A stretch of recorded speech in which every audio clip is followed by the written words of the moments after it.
Okay, good evening. Happy to be here. I'm taking the architect's perspective, and that's actually connected up with what Simon was saying. It's about social processes, and architecture is framing and ordering social processes, and sets the purposes for which technology solutions then apply. So society's purposes and aimed for congenial user experience. That's what we are about in terms of the architectural perspective.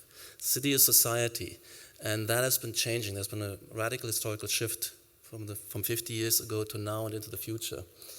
And that has to do with technology as driver as well, in terms of the shift from Fordist mass mechanical reproduction, stable over decades, starting in the 1920s all the way to the 70s, meant suburbanization, meant 9-to-5 routines, from everybody, homogenization of the population in terms of universal consumption standards. We're moving to kind of different arena where all the people who used to be locked into assembly lines, whether they're bureaucratic or mechanical, and are set free to become creatives, to reprogram these robots which are now spinning out products, and they could be reprogrammed weekly, or services which are now uploaded onto apps daily, if you like, and ready for billions around the world. And that means we all converge into the city and becoming this dynamic ecosystem of collaboration. So, and to generate that new level of prosperity, and kind of the social cooperation is the prosperity engine, of course. City-wise, that means a kind of total transformation from this kind of industrial city to the post-Fordist network society city, and London is a key example here. This urban concentration and piling in and dynamism and complexity. And in terms of the individual buildings, we're moving from this kind of simple routine where you 9 to 5 and you know where you are, to continuously evolving, roaming space where you don't have a particular space, and where also we have intelligence and artificial intelligence in the furniture in the future. But also urbanism means when it embeds and transforms, it can be adaptive, it can be coherent and self-differentiating. And I believe in this kind of more creative destruction rather than healing, but at the same time it is also continuous self-making and evolving. And this is some of our urban master plans, which are built on the idea of complexity, dynamism, and rejecting routine repetition, as well as this kind of random agglomeration we're seeing at the moment spontaneously happening.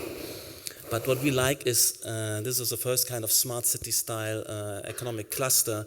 Instead of having separation of workspaces from residential spaces and having fenced in car parked blocks, we have an urban fabric, densification, and then even connecting buildings on ground through pedestrian passages through all buildings, as well as on multiple layers in bridges across. So for me, this theme of the buildings being part of a fabric, a woven network, internally inter-aware with all the spaces, communicating through atria, and then from building to building through bridges, is the way we're looking at this. And this could also go into multiple layers, into the third dimension. So it's a three-dimensional weave we should get into, so that one layer on the ground is maybe no longer enough in the future. Hong Kong is an example where you had 2 layers already, but there could be more layers. And again, some of our buildings where we're opening up, rather than hiding everything floor against floor or even on the floor through a core, across levels, interaction. And then I looked at the ABB image of the office building. This is all separated cells, but we need to be inter-aware. We need to cooperate and communicate and be intervisible to be part of thousands of people coming together, precisely co-locating. To cooperate means they need to run into each other, meet each other, and develop networks of communication and cooperation. These are the kind of visions of buildings we are offering and working on at the moment. A lot of them in Asia and China, where you have more scope for radical innovation and more dynamism of growth. This is one of the buildings recently finished in Macau. So this kind of exterior structure opens up that freedom of interior connecting throughout the building, and the elevator becomes a navigation and a three-dimensional vertical street in which you can experience what's going on, participate, connect up, and also at the same time remain visibly connected with other buildings around in the urban weave. That's what my vision is, and I can imagine the exciting London cluster to have atria and bridges to be the next stage. We also make studies like this where we have public event spaces, not only in the roof, that's great, interim, intermittent, to come down and meet and have, again, atria and these intermittent green and public spaces. We're doing also these kind of, on an urban scale, cluster. We're trying to find district figures, signatures, where multiple buildings cohere into something, configure in the real sense, rather than being a random agglomeration. A few literally smart city branded projects around the world. We just won this in Moscow, the outskirts smart city. And again, the attempt to open up the block structure, have porosity, interaction. Some of these might become atria, and also building up height, and you can see the terraces, the porosity, and this layeredness of a three-dimensional city, and at the same time trying to make it green, trying to make it harmonious and beautiful, letting water in, letting green in, and having residences coming through that. Yeah, that's the beautiful site in Moscow. We won this, and we're doing technology campus in Xi'an for Tencent. And you'll see here, look at the number of Chinese projects now, where they're kind of, at the moment, the policy is to reject very high density and have more of a garden city, Stanford campus-like idea, but we're still having a layeredness and three-dimensional complexity in this. I think it's a mistake, perhaps, to spread out, but it's something we work with. But you can try to see, we're trying to have urbanity, layeredness, deep vistas, and transparency in this. And of course, there's technology is presumed to be kind of dominant in this technology company campus. Wuhan, these are city expansions which are also premised on that new wave of service and R&D and finance and marketing-based knowledge economy, which China is shifting away from, and we already, of course, fully within, from the manufacturing into R&D, a project for Wuhan. We were thinking high density. We didn't get it because we are in this kind of low density paradigm. So we didn't win this one, but we won this one in Chengdu. This is actually called Unicorn. This is about a startup culture, and Unicorn, the 1 in a million winning startups, which are meant to be kind of incubated in this space. And again, an attempt to have green gardens, campus feeling, but higher density than you have at Stanford campus. And again, in Qinghongdao, an hour train ride from Beijing, and you can see again this kind of idea of a green city with a lot of in-between spaces and types of residences, co-living, co-working, an interesting fabric. This kind of paradigm is happening, and it's lovely, but maybe not dense enough. This is Chongqing. It's on the outskirts. It looks very, very village-like, but urbanism is just the kind of just out of the frame, hitting at it. But this piece of land, again, is this kind of idea of a campus, very organic, very layered, with all mixed uses coming in. This is actually lightweight manufacturing, offices as well, of course, research development, universities, as well as residences, and a very high level of technology investment. I just throw this in between, this kind of campus. We just won a competition for Hong Kong University campus. Similar concepts.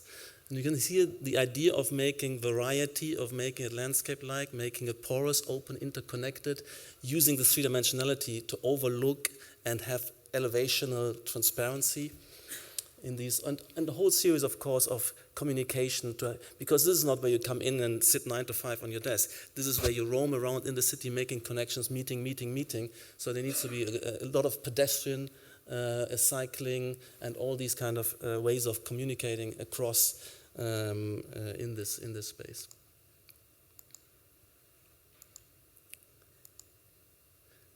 And just, you could look at this building which you just finished. It's a research and development campus in Riyadh as a fragment of that larger texture.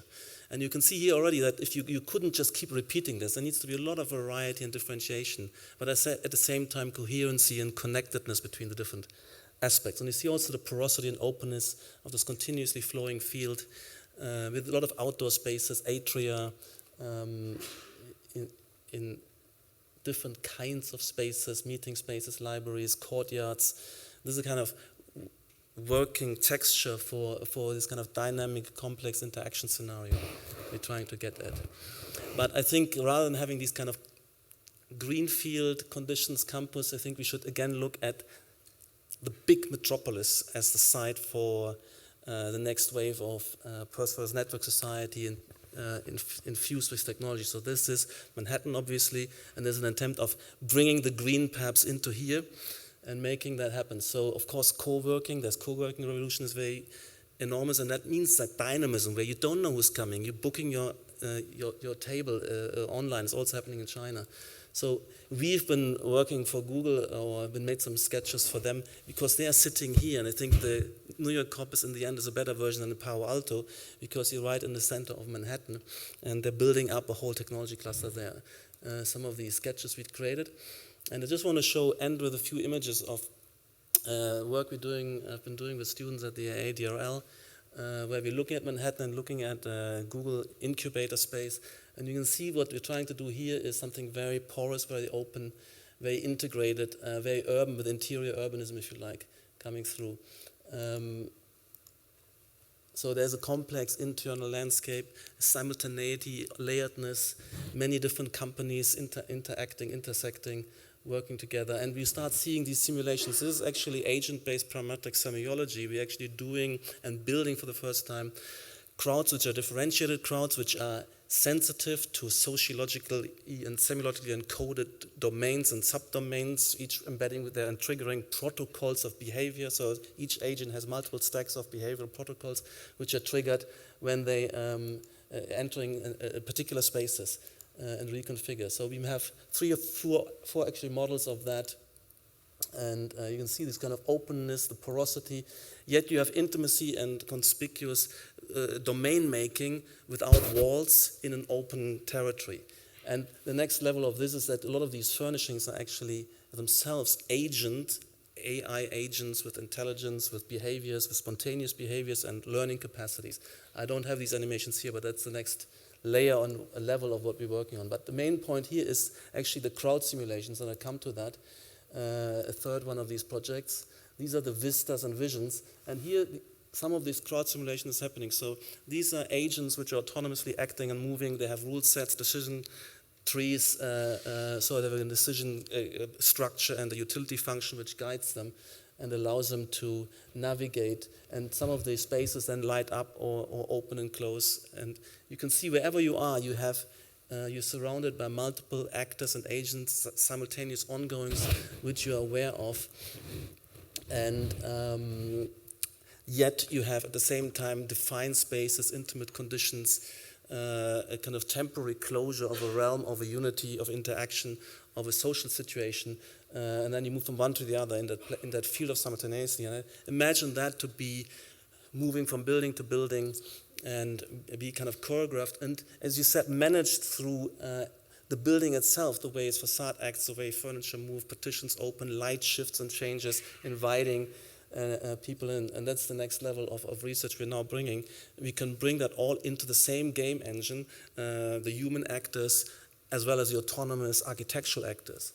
So that's the research project, agent-based parametric semiology, the kind of new level of smartness with respect to the architect smartness. We are in charge of the social functionality, and then the technical functionality, which takes care of the physical soundness, safeness, temperature, etc., is engineering business. I think I leave you with that image. Thank you.